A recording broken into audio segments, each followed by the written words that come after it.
Tennis courts and swimming pools were meant to be public. I had honed my tennis skills on Muni courts in the East Bay after my family had moved to California from Bombay. I was hazed into playing better by a group of Filipinos who worked the night shift at the post office, slept several hours in the morning, and then set up shop at the courts until they had to go to work again. In high school, I secretly hated the kids on our team, who, with their multiple, freshly gripped rackets and unscuffed Nikes, went off to private clubs after practice for further instruction. They had at least one parent who came to all their matches, while my parents were always working. I could sense then the deeper differences between us, though I didn't yet have the language to articulate them or the experience with which to understand them. But somehow, now, I had grown to love belonging to my own club, or at least parts of it.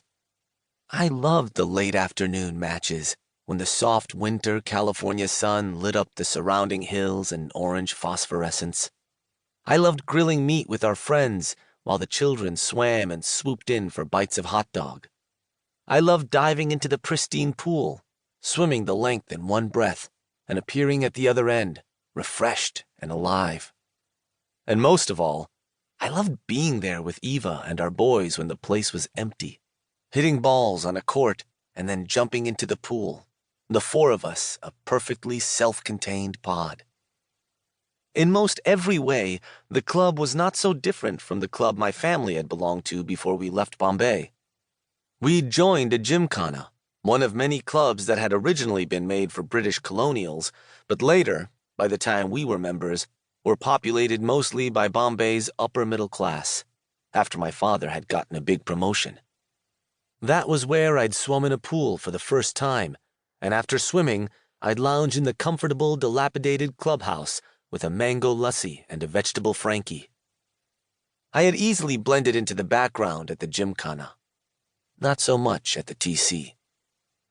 "Can we get you anything?" Suzanne asked, pointing to a side table spread with cheese, dried meat, and wine. The couple and their sponsors, every prospective new member needed a sponsoring couple, sat on one side of the center table, and we all sat on the other. They said no. The couples who declined a glass of wine were usually the nervous ones, the ones I tried to put at ease. "Why don't you tell us a little about your family and your interest in tennis?" Suzanne exuded order. Her milky, unblemished skin, contrasted by her shiny, dark brown hair. Her expensive outfits draped over her wispy body, always impossibly pressed. Her immaculate Tesla. Suzanne easily fit in with countless other women at the TC who spent their days marinating in their luck and good fortune. But she was also something more. Driven, smart, restless. She'd had a full, successful career as a management consultant before she stopped to have kids. Now, our older sons were in the 4th grade together, and she was the head of the PTA.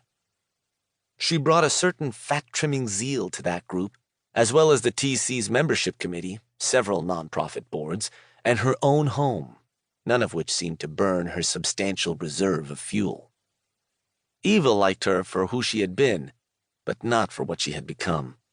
A sharp, skilled woman who now devoted too much of her time to the success of her children. I liked her for the impatience she was unable to hide from her face during some of the interviews. Like this one. "Who doesn't love tennis?" the husband asked. At first, it seemed like a rhetorical question, but then he continued, lowering his voice a bit and raising his eyebrows so that his eyes got bigger. "But actually, I do find myself getting a little bored after a while. Like, is this all there is? A game comprised entirely of hitting a yellow ball back and forth into a bunch of squares?" He was holding his arms out and his palms up in mock exasperation, as if he had just delivered the punchline in a comedy routine. I bit my lip not to laugh. I appreciated his honesty. But man, he'd gotten his audience wrong. His wife seemed to lean slightly away from him. Both Suzanne and Leslie gave him a tight, polite frown. I know that feeling.